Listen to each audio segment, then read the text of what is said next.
If you want to level up your CV to land you your dream cabin crew role, don't scroll. I'm going to share with you my best tips and tricks to stand out to the recruiters to help you show your best side on paper and get hired by an airline. I'm even going to share with you the exact CV that got me to the final round of interviews at assessment days and eventually got me the role of cabin crew.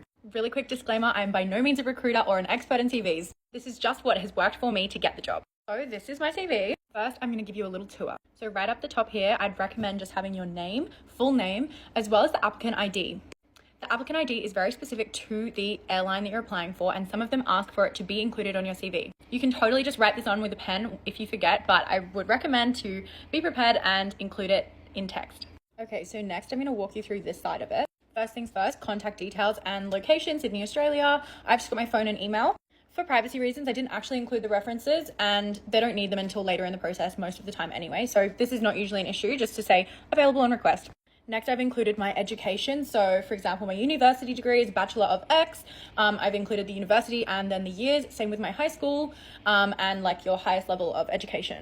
I've included some skills. To be honest, I don't think this is super important. Sometimes it can be quite buzzwordy, so it's not particularly necessary, I don't think. Now we're getting to the important stuff over here. So up here, your profile or sort of blurb. My advice for this section would be to tailor it towards your customer service experience. You might want to talk about your work style, your personality, like hardworking, taking initiative, etc. Quick note to not just use buzzwords for the sake of it. If you're going to say I'm hardworking or I take initiative, give an example. And then say why this makes you a good candidate and why it makes you a good worker.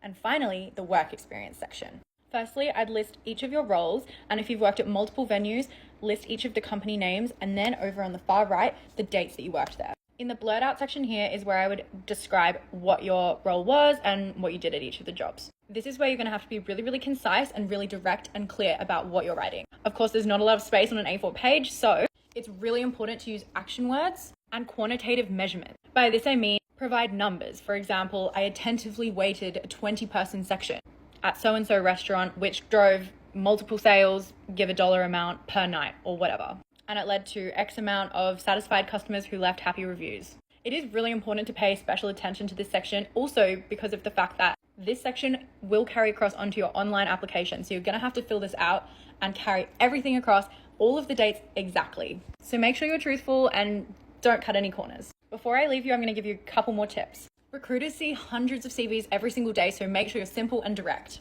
Know your resume back to front because they're going to ask questions in your interview about your resume. A clear layout is important. Use headings, bold words, underline words to make everything really readable. And in my opinion, photos aren't so important because you're going to have a printed out one anyway. Remember, your CV is a conversation starter in your interview. I hope this helps. Best of luck.